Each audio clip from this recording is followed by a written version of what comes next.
సాగితిమి దీక్షాతునే వీక్షించుచు స్తుతింతును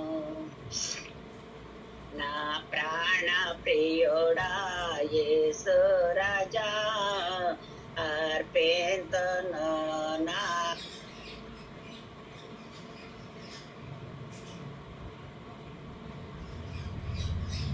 ప్రభునందు ప్రియమైన దేవుని బిడ్డలారా, అందరికీ యేసుక్రీస్తు పరిశుద్ధ నామములో సాయంకాలపు వందనాలు తెలియజేస్తున్నాను. మీ అందరిని కూడా ప్రేమతో విజ్ఞాపన ప్రార్థన పరిచర్యకు ఆహ్వానిస్తూ ఉన్నాం.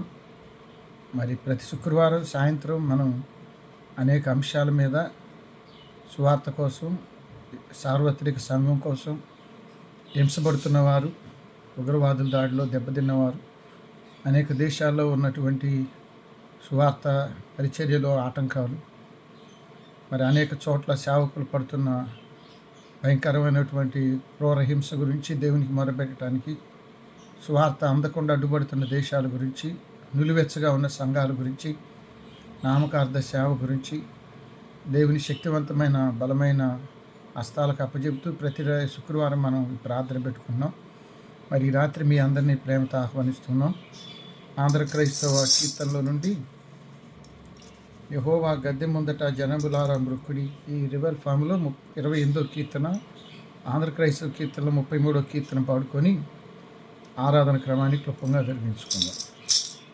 యెహోవా గద్దె ముందట జనంబులారా మృక్కుడి, యెహోవా గద్దె ముందట జనంబులారా మృక్కుడి, యెహోవా దేవుడేసు మీ సృజింప చంపకర్తాయే,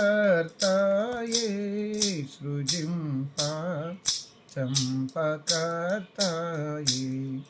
యెహోవా గద్దె ముందట జనంబులారా మృక్కుడి, స్వశక్తి చేతనాయనే మమున్ సృజించె మట్టిచే, భ్రమించు గొర్రె రీతిగా దపంగా మళ్ళీ చేర్చేను, దపంగా మళ్ళీ చేర్చేను, యెహోవా గద్దె ముందట జనంబులారా మృక్కుడి, సుకీర్తి పాడి గుంపులై ప్రసిద్ధి చేతుమాయనం, జగత్తు వేయినోళ్ళతో స్తుతించు దివ్యమౌధ్వనిన్, స్తుతించు దివ్యమౌధ్వనిన్, యెహోవా గద్దె ముందట జనంబులారా మృక్కుడి, ప్రభుత్వ ముండునంతకు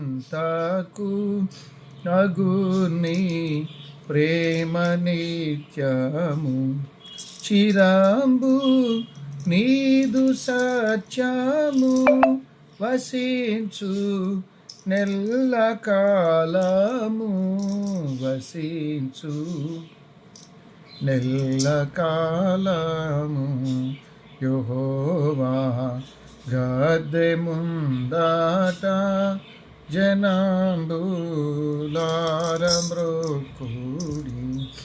వీలున్న వారు లేచి నిలుచుంటే ఆరాధన క్రమాన్ని క్లుప్తంగా జరిగించుకుందాం.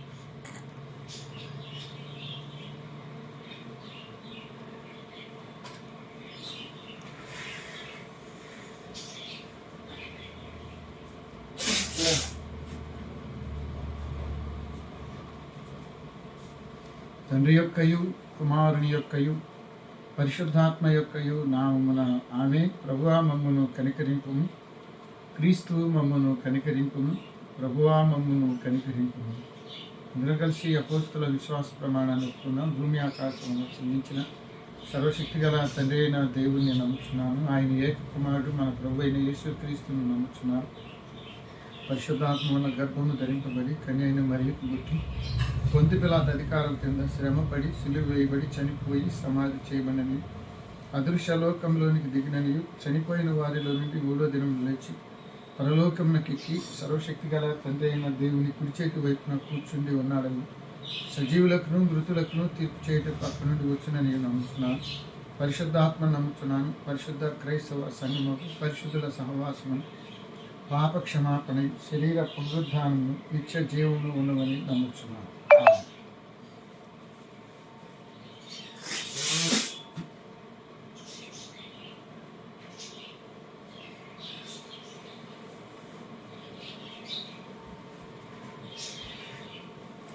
ఆంధ్ర క్రైస్తవ కీర్తనల్లో నుండి 383వ కీర్తన, 20 ఫామ్లో 132వ కీర్తన, ప్రార్థన వినిడి పావనుడా ప్రార్థన మాకు నేర్పుమయ్య అనే కీర్తన అందరం కలిసి పాడుకుందాం. మీరు కూడా ఈ కీర్తన పెద్దగా పాడాలని మనవి చేస్తున్నాం. ప్రార్థన వినిడి పావనుడా ప్రార్థన మాకు నేర్పుమయ్యా, ప్రార్థన వినిడి పావనుడా ప్రార్థన మాకు నేర్పుమయ్యా. శ్రేష్టమైన భావము గూర్చి శిష్య బృందముకు నేర్పితివి, పరముడ నిన్ను ప్రణుతించెదము, పరలోక ప్రార్థన నేర్పుమయా. ప్రార్థన వినిడి పావనుడా ప్రార్థన మాకు నేర్పుమయా. పరమదేవుడావని తెలిసి కరములేతి జంటగా మోచి, శిరమును వంచి సరిగను వేడి సుంకరి ప్రార్థన నేర్పుమయా. ప్రార్థన వినిడి పావనుడా ప్రార్థన మాకు నేర్పుమయా. దినంబు చేసిన సేవా దైవ చిత్తముకు సరిపోవా, దీనుడవయ్యోదితముగా కొండ చేసిన ప్రార్థన నేర్పుమయా. ప్రార్థన వినిడి పావనుడా ప్రార్థన మాకు నేర్పుమయా. శత్రుముఖ నిన్ను చుట్టుకొని సిలువ పైన నిన్ను చంపెగను, శాంతముతో నీ శత్రుల బ్రోవగ సలిపిన ప్రార్థన నేర్పుమయా. ప్రార్థన వినిడి పావనుడా ప్రార్థన మాకు నేర్పుమయా. అపోస్తల కార్యముల గ్రంథం 16వ అధ్యాయం మొదటి నుండి కొన్ని వచనాలు చదువుతాను, మీరు కూడా శ్రద్ధ గినాలని మనవి. పౌలు దెర్బేకు లుస్త్రాకు వచ్చెను. అక్కడ తిమోతిను ఒక శిష్యుడుండెను. అతడు విశ్వసించిన ఒక యూదురాలి కుమారుడు, అతని తండ్రి గ్రీసు దేశస్థుడు.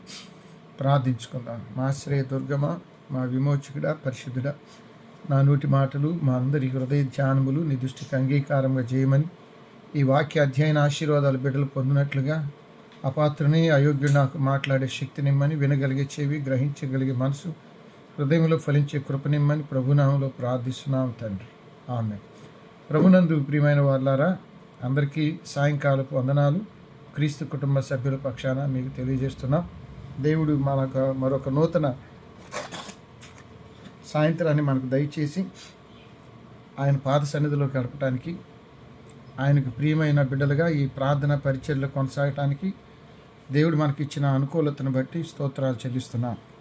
పౌలు గారి పరిచర్య అధికారికంగా ప్రారంభమైంది అపోస్తుల కార్యాలు 13, 15 మధ్య మొదటి మిషనరీ పరిచర్య అయిపోయింది. ఇక రెండవ మిషనరీ పరిచర్యలో వ్యక్తులు మారారు. బర్నబా లేడు, ఇప్పుడు తిమోతి యవనస్తుడు తోడయ్యాడు. ఈ తిమోతికి పౌలు దగ్గర శిష్యరకం చేసే గొప్ప భాగ్యాన్ని ఇచ్చాడు దేవుడు. తద్వారా ఎఫెసీ సంఘాన్ని సమోన్నతంగా నిలబెట్టడంలో, ప్రకటన గ్రంథంలో పేర్కొన్న 7 సంఘాల్లో మొదటి సంఘంగా దాన్ని నిలబెట్టింది తిమోతి అనే చెప్పాలి. నాటింది పౌలైనా నిలబెట్టింది వాళ్ళకు ఒక పద్ధతి విధానం. అంటే పౌలు తిమోతికి చెబుతాడు, తిమోతి నువ్వు నా వలన ఏమి నేర్చుకున్నావో అది సంఘానికి నేర్పాలి. తర్వాత 2 పత్రికల్లో కూడా సంఘ జీవనం. మనకి ఒక పండితుడు రాశాడు, పౌలు గారు పత్రికలు రాయకపోతే సంఘ అడ్మినిస్ట్రేషన్ తెలిసేది కాదట. యేసుక్రీస్తు ప్రభువారు సువార్తను బోధించి పరలోకానికి వెళ్ళారు. సంఘము, సంఘ నిర్మాణము, సంఘ విస్తరణ, సంఘంలో పాస్టర్ ఏంటి, పెద్దలు ఏంటి, సంఘం ఎలా ఉండాలి, సమాజంతో ఎలా ఉండాలి, దేవునితో ఎలా ఉండాలి, సంఘంలో వచ్చే విమర్శలు, విమతాలు, వీటన్నిటిని ఎలా పరిష్కరించుకోవాలి, ఇవన్నిటినీ చక్కగా రాసింది పౌలు గారి. దాంట్లో ముఖ్యంగా తిమోతి పత్రికలు 2 కూడా సంఘ అడ్మినిస్ట్రేషన్, సంఘ జీవన విధానం, పరిపాలన, ఇవన్నీ ఎవరెవరు ఏ స్థానాల్లో ఏమేమి పనులు చేయాలో చాలా చక్కగా వివరించి రాశాడు. ఈరోజు తిమోతి పత్రికలో మరి మొదటి అధ్యాయంలో పౌలు గారు చెప్పిన మాటలు ఏంటంటే, విమత బోధలు ఉన్నాయి, వాటిని సరిచేయటాన్ని నేను ఎఫెసులో పెట్టి వెళ్తున్నాను, నువ్వు దాన్ని సరిచేయమని చెబుతాను. ఆ తర్వాత 2వ అధ్యాయానికి వచ్చేసరికి, అంటే నిన్న మనం మొదటి అధ్యాయం చివరి వచనాల్లో నువ్వేమై ఉండాలో, కొంతమంది తమ విశ్వాసాన్ని వదిలిపెట్టుకొని వెళ్ళిపోయారు. ఎవరు? హుమేనైనను అలెగ్జాండరు. వారు ఓడ మధ్యలో పగిలిపోయినట్టు విశ్వాసం బ్రద్దలైపోయింది వాళ్ళకి, ఇక ముందుకు వెళ్ళలేరు, వెనక్కి రాలేరు. కాబట్టి నీవు మంచి మనస్సాక్షితో దేవుని దగ్గర పనిచేయమన్నాడు. ఇక వెంటనే 2వ అధ్యాయం ప్రారంభంలో ప్రార్థన సంఘానికి ప్రాణవాయువు లాంటిదని చెప్పాడు. ఇప్పుడు మనం పాడుకున్న ప్రార్థన వినిడి పావనుడు అనేది కే విల్సన్ గారు రాసింది. ఆ కీర్తన ప్రార్థన వినే దేవుడా అనేది మొదలుపెట్టాడు పల్లవితో. ఈ భావన ఎక్కడుందంటే మనకు 65వ కీర్తనలో ఉంది. 65వ దావీదు కీర్తనలో ప్రార్థన ఆలకించువాడా సర్వశరీరుని యొద్దకు వస్తారని. దేవునికి ఉన్న అనంతమైన పేర్లు ప్రార్థన వినే దేవుడు అని ఓ పేరు ఉంది. చాలా పేర్లు ఉన్నాయి, ఎల్షద్దాయనో లేకపోతే యెహోవా అనో చాలా పేర్లు ఉన్నాయి. ఆ పేరులో ఒక పేరు ప్రార్థన వినే దేవుడు. మనం చెప్పేవాళ్ళం, ప్రార్థన అడిగేవాళ్ళం మనం. ప్రార్థన ఆలకించువాడా సర్వశరీరులు అంటే వాస్తవంగా అయితే యూదులు మాత్రమే ప్రార్థన చేసుకోవాలి, వాళ్ళ దేవుడు మా దేవుడు మేమే జనం అనుకుంటారు కాబట్టి.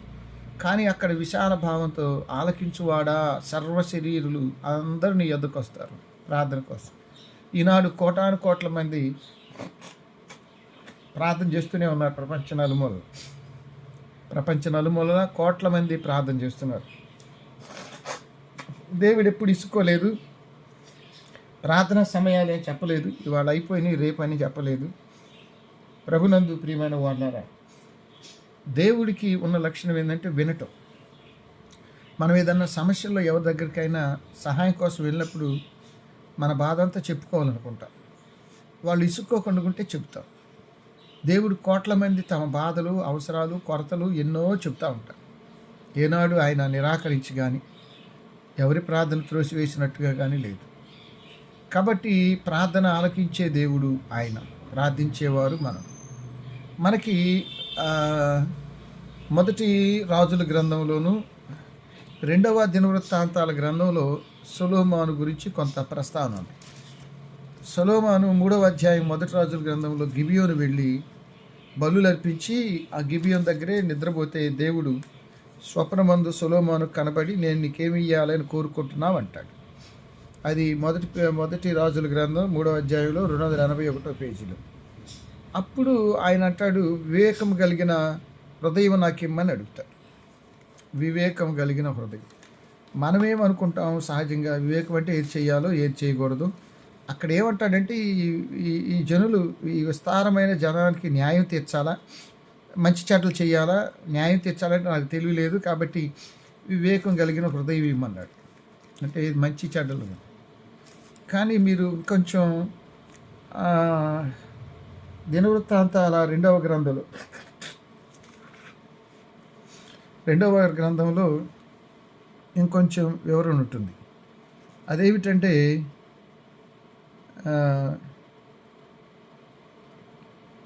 రెండవ దినవృత్తాంతాలు మొదటి అధ్యాయం, అంటే 360వ పేజీ, మొదటి అధ్యాయం 7. ఆ రాత్రి దేవుడు సొలొమోను ప్రత్యక్షమే, నేను నీకేమీ కోరుచున్నావు అడగమంటే సొలొమోను దేవునితో ఇలాగ మనవి చేశాను, నీవు నా తండ్రి దావీదుకు ఎడల బహు కృప చూపించావు. దేవా యెహోవా, నా తండ్రి దావీదు చేసిన వాగ్దానం స్థిరపరచుము. నేల ధూళి ఎంత విస్తారమైన జనుల మీద నువ్వు నన్ను రాజుగా చేశావు. ఈ గొప్ప జనములకు న్యాయం తీర్చగల శక్తి గల వాడేవాడు. ఈ జనుల మధ్య ఉండి కార్యములు చక్కబెట్టుటకు తగిన జ్ఞానము తెలివి నాకు దయచేయమన్నాడు. ఇక్కడేమో తగిన జ్ఞానము తెలివి, అక్కడేమో వివేకము కలిగిన హృదయం. దానికి కొంచెం హీబ్రూ టర్మ్ ఏమవుతుందంటే, అంటే ఒరిజినల్గా వివేకం కలిగిన హృదయం కంటే కొంచెం లోతైన అర్థం ఉంది. అదేమిటంటే వినే హృదయం, వినటం. రాజుగారు పరిపాలకుడుకు ఉండవలసిన మొదటి లక్షణం వినటం. ప్రజలు అనేక సమస్యల మధ్య వచ్చినప్పుడు తండ్రిగా రాజుగా కూర్చొని వాళ్ళ సమస్యలు వినాలి. ఏం పని మీద వచ్చావు, ఎందుకు వచ్చావు, ఏంటి నీ సమస్య, చాలా సంతోషపడతారు. యెహోవా దేవునికి కోట్లాది మంది ప్రార్థన చేయటం వెనక ఉన్నది ఏంటంటే, అందరికీ దేవుడు విని కార్యం చేస్తాడని నమ్మకం. అందుకని 65 కీర్తనలో ఆయన ప్రార్థన ఆలకించువాడని పేరు పెట్టారు. వివేకం కలిగిన హృదయం కంటే వినే హృదయం. వెంటనే దేవుడు సంతోషపడ్డాడు సొలొమోను అడగగానే, ఎందుకంటే ఆ హృదయం ఆయనదే. ఏది కోట్ల మంది చెప్తే అడిగితే వినేది ఆయనే. అదే నాకు కూడా ఇవ్వమన్నందుకు సంతోషపడతాడు, దేవుని చిత్తం. అందువల్ల సొలొమోను మహాజ్ఞాని ఎందుకు అయ్యాడంటే, ఎంతోమంది ఆయన పరిపాలనలో ఆయన దగ్గరికి వచ్చినప్పుడు వాళ్ళకి మంచి న్యాయం తీరుస్తాడు. దేవునికి ఉన్న అనంతమైన పేరుల్లో ప్రార్థన వినే దేవుడు ఆయన లక్షణం అది. ఇప్పుడు సంఘం ఎలా ఉండాలి? ఆదిమ సంఘం అంటే 1 స్తుతించే సంఘంగా ఉండాలి, 2 ప్రార్థించే సంఘంగా ఉండాలి, 3 ప్రకటించే సంఘంగా, 4 ప్రవర్తించే సంఘంగా ఉండాలి. కాబట్టి సంఘం ఎలా ఉండాలి అంటే ప్రార్థించే భావాలు దానికి ఉండాలి. ఆ ప్రార్థన ఎంతవరకు అంటే అందరి కోసం ప్రార్థన చేయమంటాడు తిమోతిని. ఆదిమ సంఘం ఏర్పడ్డ దినాల్లో ఆదిమ సంఘానికి బలమైన ప్రత్యర్థులు, వ్యతిరేకులు ఎవరంటే యూదులు, రోమీయులు. వీళ్ళు ఆదిమ సంఘాన్ని చాలా ఇబ్బంది పెట్టారు. స్టెఫను చంపారు 7వ అధ్యాయం 56లో, యాకోబుని చంపారు 12వ అధ్యాయంలో, కొన్నాళ్ళు పోతే పేతురుని చంపుతారు, పౌలుని చంపుతారు, చాలామందిని చంపారు. 62వ సంవత్సరం క్రీస్తు శకం 62 నుండి 322 ఆ మధ్య, అంటే 316, 20 ఖచ్చితంగా లెక్క. ఈ మధ్య అంటే క్రీస్తు శకం 62, 316, 20 మధ్య 60 లక్షల మంది క్రైస్తవులు చంపేశారు. మీరెంత నిజమే, 6 లక్షలు కాదు, 60 లక్షలు.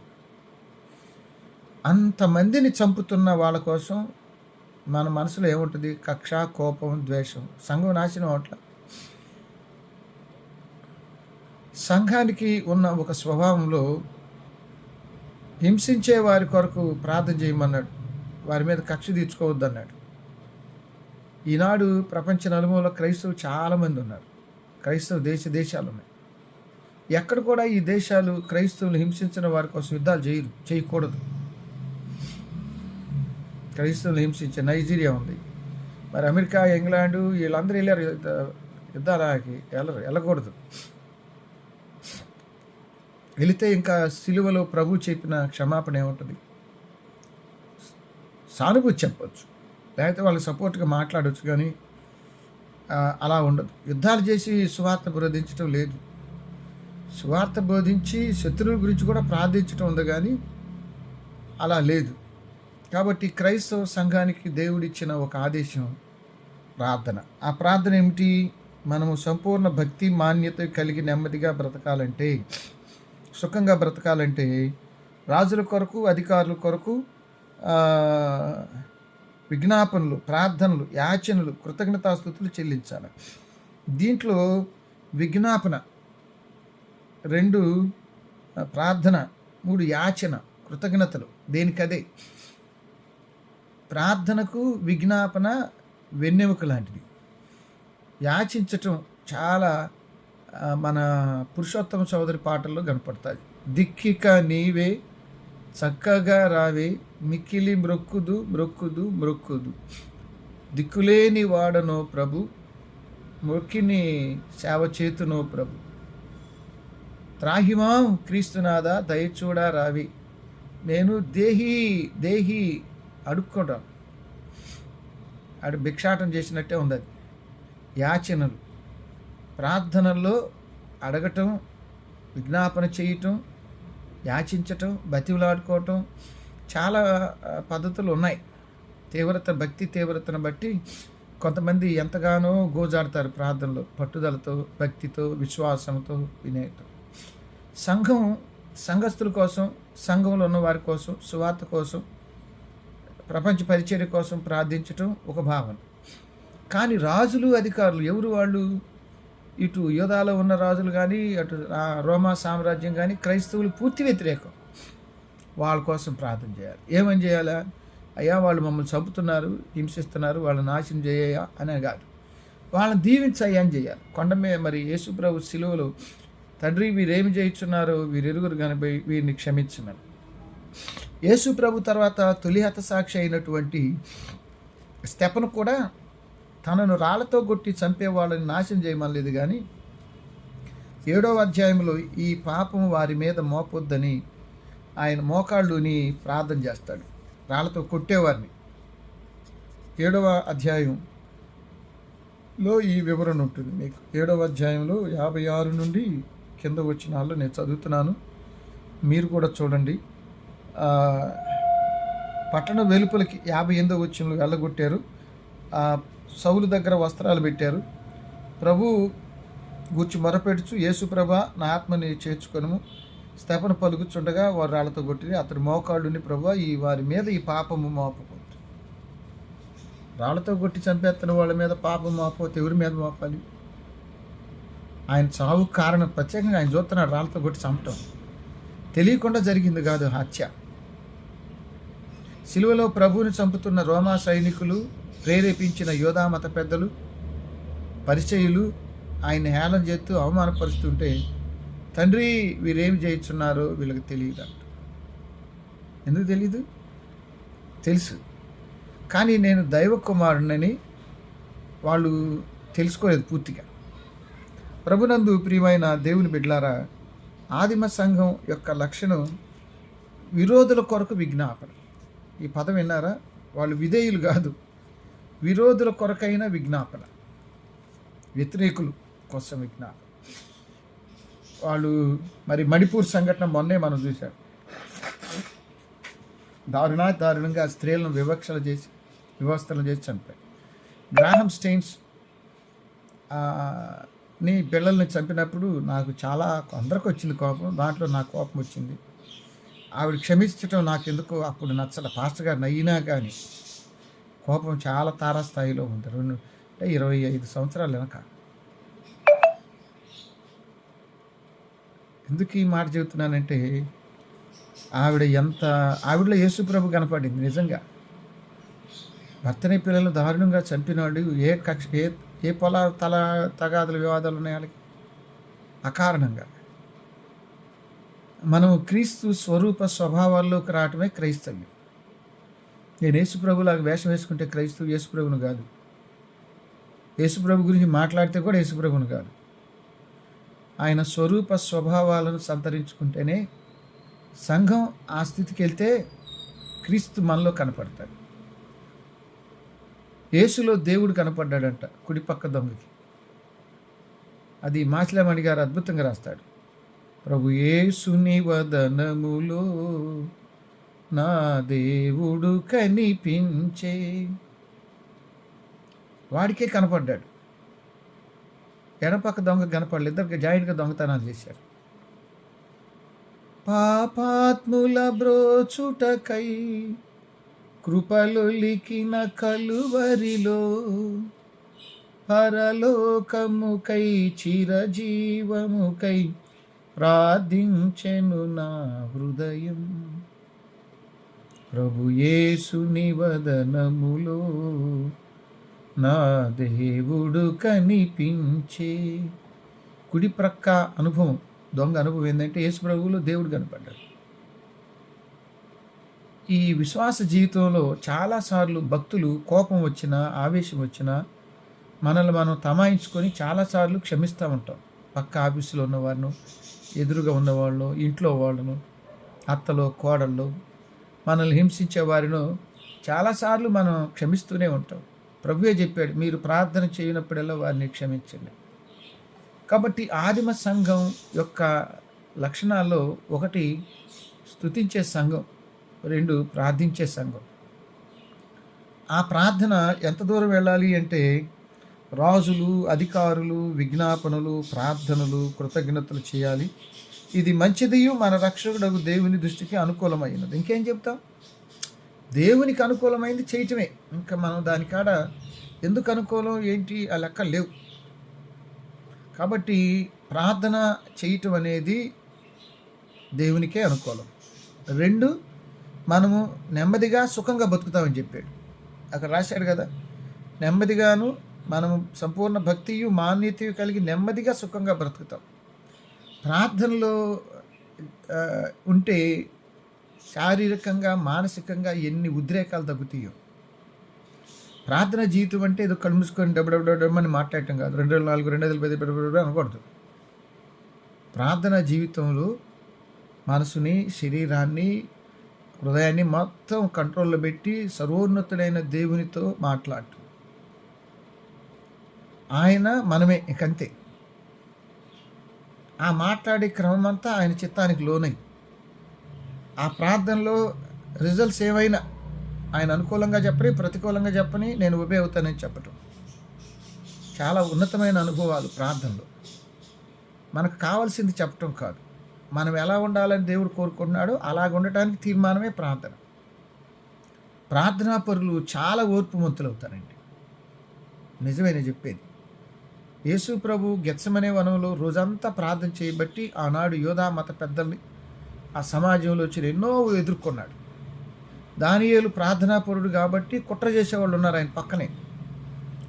ఆయన 120 సంస్థానాల మీద పెద్ద అధికారి అవటం బబులోనులో ఉన్న వాళ్ళకి ఇష్టం లేదు. వీడు ఎక్కడి నుంచో వచ్చి రాజుగారికి సలహాదారుడు అయ్యాడు, అది వాళ్ళ కక్ష.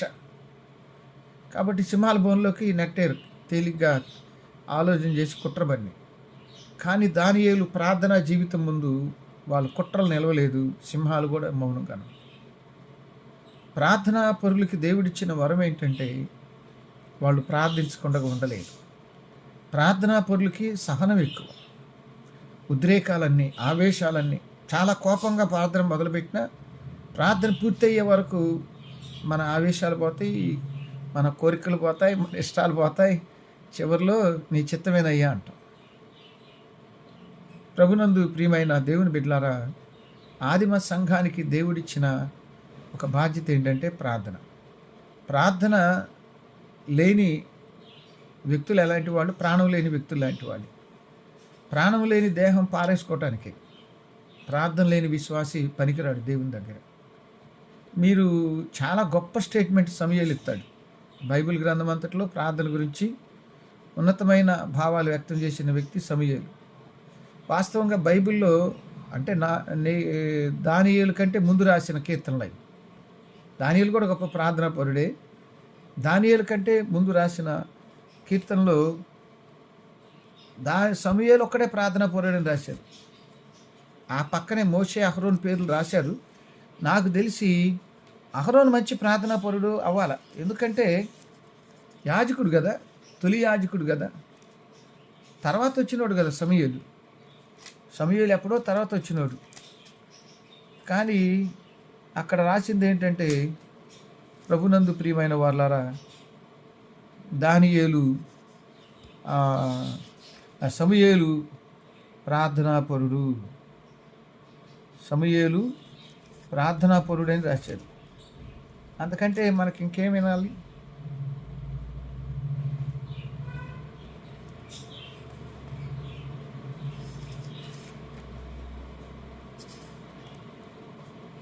ప్రభునందు ప్రియమైన దేవుని బిడ్డలారా, ఇక్కడ వ్రాయబడ్డ కొన్ని మాటలు మీ దృష్టికి తీసుకొస్తున్నాను.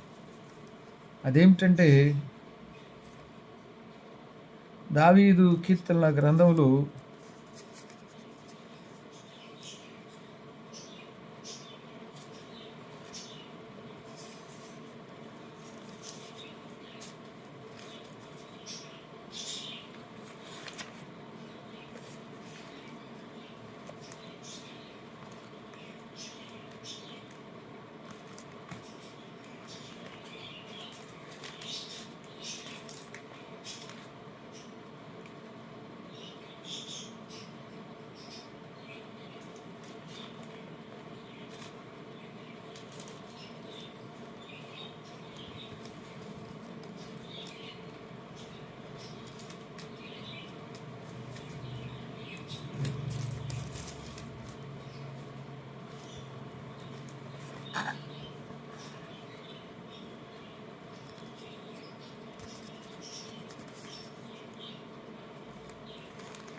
ఆనాడు యాజకులుగా మోషే అహరోనులను చూపించి,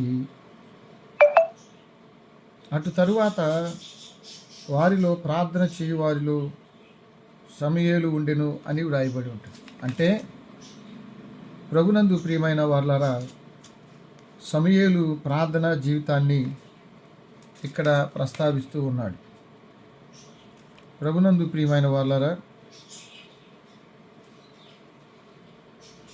99వ కీర్తన 6వ వచనం, దీనికోసం ఇదంతా చదువుతుంది. ఆయన యాజకుల్లో మోషే అహరోనులు ఉండ్రి, ఆయన నామను బట్టి ప్రార్థన చేయవాళ్ళు సమూయేలు. ఒక్కడే మోషే ఎక్కువసార్లు ప్రార్థన చేశారు కొండ మీద, కానీ ప్రార్థన క్రెడిట్ మొత్తం సమూయేలుకి ఇచ్చేశారు. ఆ సమూయేలే మొదటి సమూయేలు గ్రంథం 12వ అధ్యాయంలో గొప్ప స్టేట్మెంట్ చెబుతాడు. ఇంకా అలా చెప్పిన వాళ్ళు ఎవరు లేరు.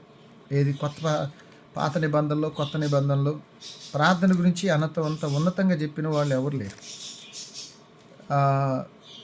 మొదటి సమూయేలు గ్రంథం 12వ అధ్యాయం, పేజీ నంబరు 232 పేజీ, 22, 23 వచనాలు. 22, 23, నా మట్టుకు నేను మీ నిమిత్తం ప్రార్థన చేయుట మానుట వలన యెహోవాకు విరోధముగా పాపము చేసిన వాడు నగుదును. ప్రార్థన చేయకపోతే పాపం చేసినట్టే. ఈ స్టేట్మెంట్ ఎవరు చెప్పలేదు.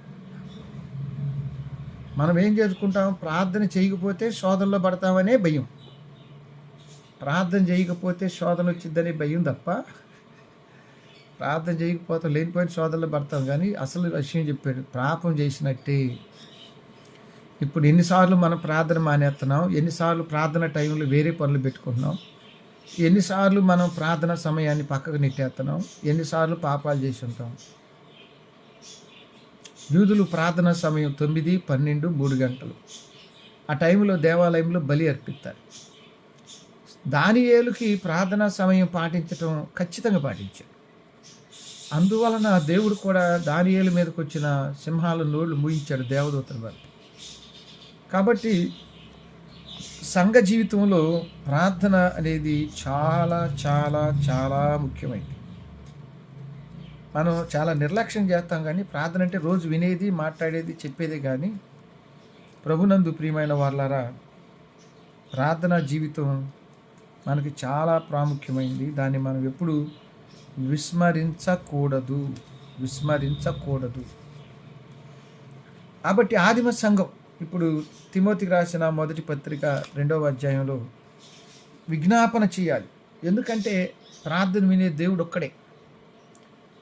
మీరు మొదటి రాజుల గ్రంథం 18వ అధ్యాయంలో కర్మేలు పర్వతం మీద బయలు దేవతా పూజారులకు ఏలియాకు పెద్ద యుద్ధమే జరిగింది. అంటే ఓ పెద్ద సవాలు.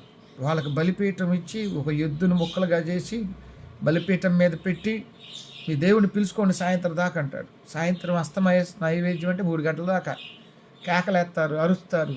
అంటాడు ఆ నిద్రపోతున్నాడేమో, దారిలో ఉన్నాడేమో హేళన చేస్తాడు ఉంటే ఇక పలకటానికి. ఈనాడు చాలామంది లేరని తెలుసు, కానీ కులము మతము వీటిని అడ్డం పెట్టుకొని రాలేకపోతున్నారు. కొంతమంది వచ్చేసారు గోడ అద్దు దాటి. కాబట్టి ఒక్క దేవుడే, ప్రార్థన వినే దేవుడు. చివరికి ఒక రిఫరెన్స్ చూపించి నేను ముగిస్తాను.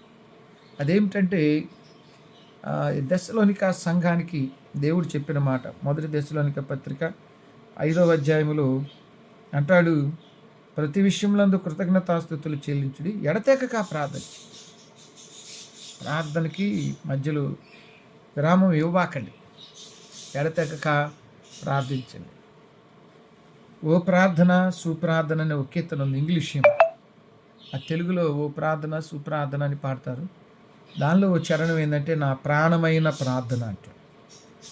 నాకున్న అనుభవం కొద్ది జ్ఞానంలో ప్రసంగికుల కంటే ప్రార్థనా పరులే గొప్పవాళ్ళు.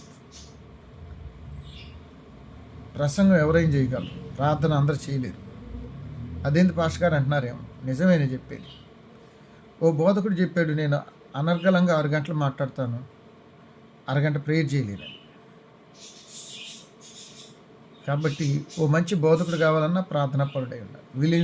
మనకి ఈ 1900 సంవత్సరంలో గొప్ప బోధకుడు ఎవరంటే అమెరికన్ ప్రీచర్, ఆయన బిల్లీ గ్రహం గారు. ఆయన 200 దేశాల్లో సువార్త బోధించాడు కోట్ల మంది. ఆయన నీ రహస్యం ఏంటంటే 3 చెప్పాడు, ప్రార్థన ప్రార్థన ప్రార్థన. 3 వేరు లేదు. ప్రారంభించకముందు, ప్రారంభించిన తర్వాత ప్రేయర్. కాబట్టి ఈరోజు ఏ కుటుంబంలో సాయంకాల ప్రార్థన ఉంటుందో ఆ కుటుంబాన్ని సాతాను ఏం చేయలేడంట. చార్లెస్ స్పర్జన్ చెప్పాడు, ఐరన్ ఎంత గట్టిగా ఉంటుందో అంతకంటే గట్టిగా ఉంటాయి ఆ కుటుంబం చుట్టూ దేవుని కంచె. మరి ఏ కుటుంబం ప్రార్థన చెయ్యదో కంచె ఉండదు. యోబు గ్రంథం చుట్టూ కంచె ఉండదు. 1వ అధ్యాయం 10. ప్రార్థన అంటే మనం ఏమి అలవాటు చేసుకున్నాం అంటే, అడగంది అమ్మాయిని పెట్టదు. అది శుద్ధ తప్పు. ఆ సామెత మన కనేటప్పుడు, పెంచేటప్పుడు, పోషించేటప్పుడు అన్నీ మన ఇష్ట ప్రకారం చేయదు. మనకు కావాల్సినవన్నీ అమ్మ నాన్నలు చూస్తారు, పరమ తండ్రి అంతే. మన ప్రార్థనలో విశాలంగా ఉండాలి. మన ప్రార్థన చాలా విశాలంగా ఉండాలి. ఎంత విశాలంగా ఉండాలి అంటే, యేసు ప్రభు చెప్పాడు, మొదట దేవుని రాజ్యము నీతి, నశించిపోయే ఆత్మలు, సువార్తకు అడ్డొస్తున్న దేశాలు, ఉగ్రవాదులు, ఉన్మాదులు, వాళ్ళ వలన నష్టపోయిన కాపురాలు, సేవకులు, ఆగిపోయిన సంఘం, హింసలో ఉన్న సంఘం, నిలువెచ్చగా ఉన్న బోధకులు, సంఘాన్ని నాశనం చేసేవాళ్ళు, సంఘాన్ని నాశనం చేసే అధికారులు, రోడ్డు ప్రక్క అనాథలు, తల్లిదండ్రులు లేనివారు, కుంటివారు, గుడ్డివారు, మోగవారు, ఇవన్నీ చేస్తే దేవునికి నచ్చిందండి. ప్రార్థన మొదలవ్వగానే నేను, మా భర్త, మా భార్య, మా పిల్లలు, ప్రభు ఇంకెవరు వద్దులే ప్రభు అనేది ప్రార్థన ఎందుకైంది. కాబట్టి మన అవసరాలు మానేసి అనేకుల కొరకు ప్రార్థన చేయటమే ప్రార్థన.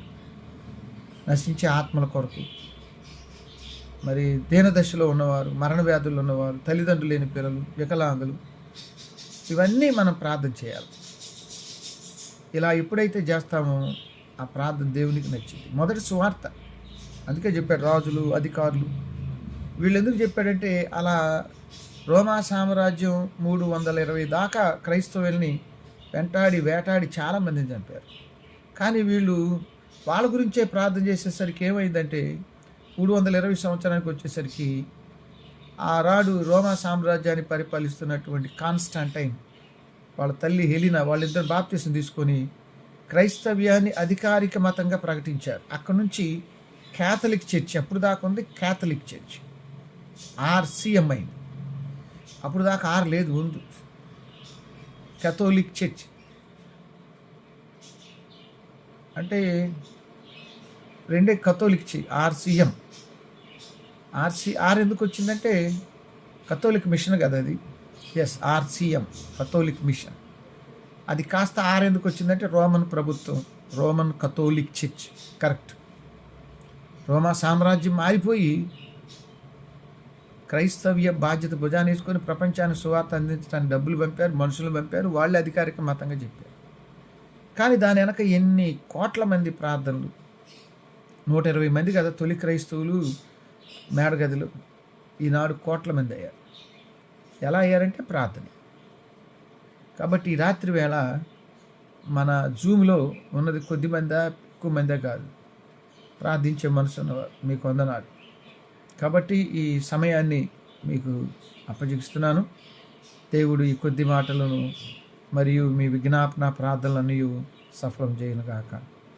ఆమె.